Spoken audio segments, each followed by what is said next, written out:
አህባሾችን ጨምሮ ቁርአን የአላህ ቃል ነው ካልን ከሰው ልጆች ጋር ይጋጭብናል ይመሳሰልብናል ይላሉ። ለምን ይመሳሰላል? ለምን ማመሳሰል አስፈለገ?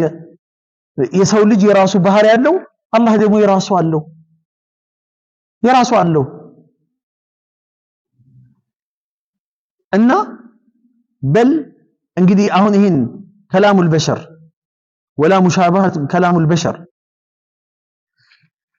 በል ከዛቲሂ ዛቱሁ ሱብሓነሁ ላ ቱሽቢሁ ዘዋት ልክ እንደ አካሉ አላህ አካል አለው፣ አላህ እጅ አለው፣ አላህ እግር አለው፣ አላህ አይን አለው፣ አላህ ጣት አለው። እነዚህ ንግግሮች ምንድነው መነሻችን ማስረጃችን ከተባለ ቁርአን እጅ ለመኖሩ ለኢብሊስ ምን አለው? ማ ቃለ ማ መነዐከ አን ተስጁደ ሊማ ኸለቅቱ ቢየደየ በእጄ ለፈጠርኩት ፍጥረት ለአደም ለመስገድ ምንድነው ያኮራህ? ምንድነው የከለከለህ አለው። ጀነትን አላህ በእጁ ነው የፈጠረው። አያችሁ ቢየደየ ብሏል። በእጄ ለፈጠርኩት አለ። ጣት ለመኖሩ ማስረጃ ምንድነው? ምንድነው ማስረጃው? የባሮች ቀልብ አሉ ነብያችን አለይሂ ሰላም የባሮች የአላህ ባሮች ቀልባቸው በአርህማን ሁለት ጣቶች ስር ነው ያሉት። ይቀልቡሁማ ከይፈ ይሻ እንደፈለገ ይገለባብጣቸዋል። ኢንሻ አዛገ ወኢንሻ አቃመ አው ኢንሻ አቃመ ወኢንሻ አዛገ። ይሄን ቀልብ በጣቱ ስር ነው ያለው። ከፈለገ ያጠመዋል፣ ከፈለገ ደግሞ ያቃናዋል። ጣቱ ምን አይነት ነው እናውቀዋለን? አናቅም። እጁ ምን አይነት ነው እናውቃለን? አናቅም። እጅ ሲባል ይሄንን ማሰብ የለብንም። ጣት ሲባል ይሄን ማሰብ የለብንም። አይደለ? ይሄ መታሰብ የለበትም። እጅ አለኝ እኔ ይሄ አጠገብ ያለው ወንበር እጅ አለው እግር አለው አይደል? ይሄ ወንበር እግር አለው እኔም እግር አለኝ። አላህም እግር አለው። እንኳን የኻሊቅና የመኽሉቅ የፈጣሪና የተፈጣሪ ይቅርና የመኽሉቆች እንኳን እርስ በርስ ይመሳሰላል። መመሳሰል አለ። ትንኝ ክንፍ አላት፣ ጅብሪልም ክንፍ አለው። የትንኝ ክንፍና የጅብሪል ክንፍ አንድ ነው። በሁለቱ መካከል እንኳን ልዩነቱ ሰፊ ነው። በኻሊቅና በመኽሉቅ መካከል እንዴት ልዩነቱ ሰፊ አይሆንም? ክንፍ ስለተባለ አንድ አይነት ማለት አይቻልም። እጅ ስለተባለ አንድ አይነት ማለት ስሙ አንድ አይነት ይሁን እንጂ ይዘቱ ግን ይለያያል። የአላህ እጅ ራሱን ነው የሚያውቀው፣ አላህ ነው የሚያውቀው፣ ማንም አያውቅም። እግር አለው፣ አዎ እግር አለው አላህ። ምን አይነት እግር አናቅም። ምንድነው ማስረጃው? ነገ ጀሃነም የውመ ነቁሉ ሊጀሃነም ሀል እምተለእቲ ወተቁሉ ሀል ሚን መዚድ። ጀሃነምን አላህ ለአምለአነ ጀሃነመ ሚነል ጂነቲ ወናሲ አጅመዒን ብሏል አይደል? አላህ ጀሃነምን ሰውንም ጂኒንም እሞላዋለሁ አለ። ሞልቶ መጨረሻ ላይ ጀነት ሞልታ ትቀመጣለች።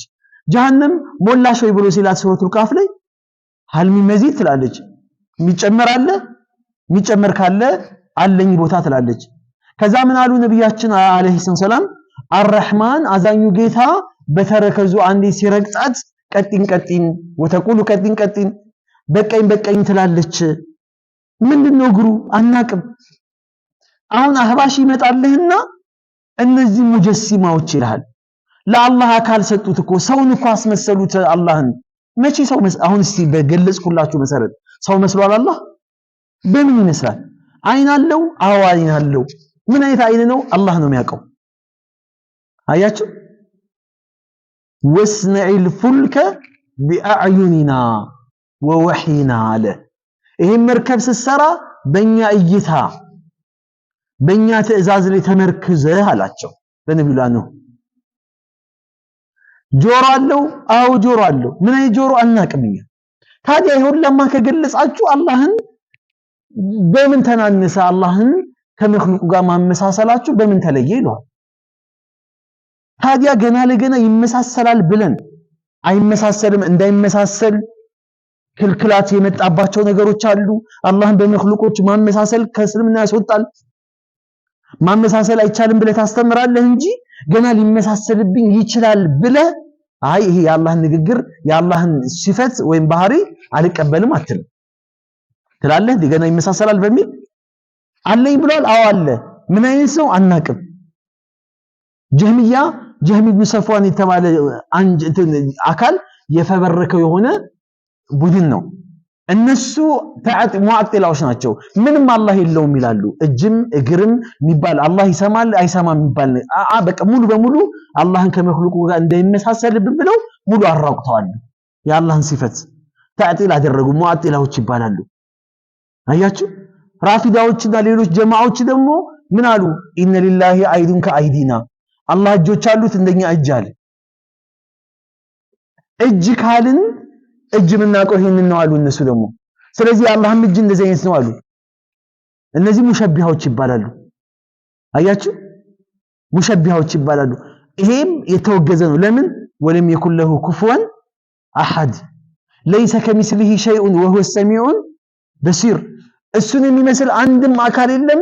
አህባሾች ይቺን ቃል ብቻ ነው ይቺን ቁርአን ብቻ ነው የሚቀሯት። ለይሰ ከሚስሊሂ ሸይኡን ይሉህና ይሄ ምንድነው? ነፍይ ነው እኮ ኢስባቱን አይቀሩትም። ወሁወ ሰሚዑል በሲር አላህ ሰሚና ተመልካች ነው። እሺ የሰው ልጅ ሰሚና ተመልካች ነው አይደለም? هل أتى على الإنسان حين من الدهر لم يكن شيئا مذكورا إنا خلقنا الإنسان من نطفة أمشاج فجعلناه سميعا بصيرا سميعا بصيرا የሰው ልጅ ሰሚና ተመልካች ነው አለ አላህ። ኢነ አላህ ሰሚዑን በሲር አላህ ሰሚና ተመልካች ነው። ቃሉ አንድ ያደርጋል። የአላህ መስማትና መመልከት የሰው ልጅ መስማትና መመልከት ምን ያገናኘዋል? ስሙ ያገናኘዋል፣ ባህሪው ግን አይገናኝም። ባህሪው አይገናኝም። ስለዚህ ይሄ አንዱ ወስፍ ነው። አላህ Subhanahu Wa Ta'ala